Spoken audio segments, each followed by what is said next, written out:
Hi everyone and welcome back to your piano lesson. If you are here for the first time, I am Gianluca, your piano teacher. If you want to discover about me, you can watch the introduction video of the channel in the description of this video. I'm leaving the link below. And you can also find the link for my artistic channel. Now let's go to our lesson.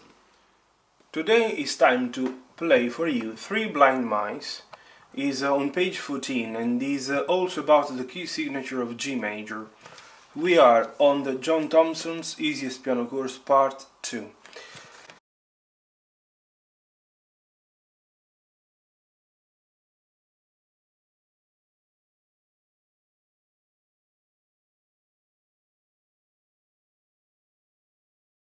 This piece for many students is a real challenge.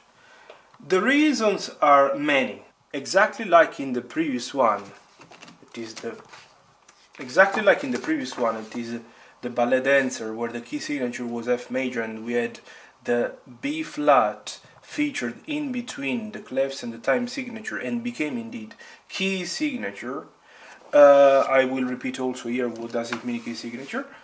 In this one, in the key signature of G major, and in the specific case the Three Blind Mice, the element that is featured in between the clefs and the time signature is the sharp, the F sharp. What does it mean? Exactly like Thompson is explaining in this funny way. In this piece all the Fs will be sharpened.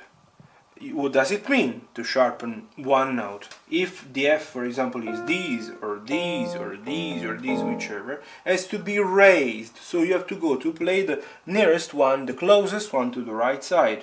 Instead of the white one, you have to play the black one, the one that is immediately on the right side.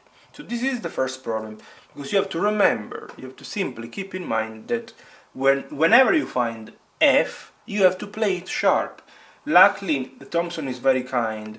You see that in this point, this red guy is pointing the F and is telling you, don't forget, all Fs are sharpened in this piece.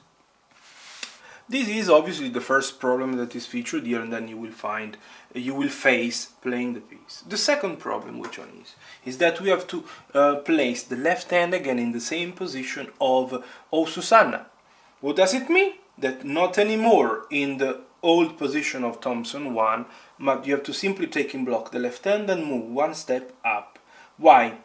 Which one is this note? The first note, as you know, as you should know, is B, and has to be played by the third finger. B, which one is it? Is the one immediately to the left of the middle C.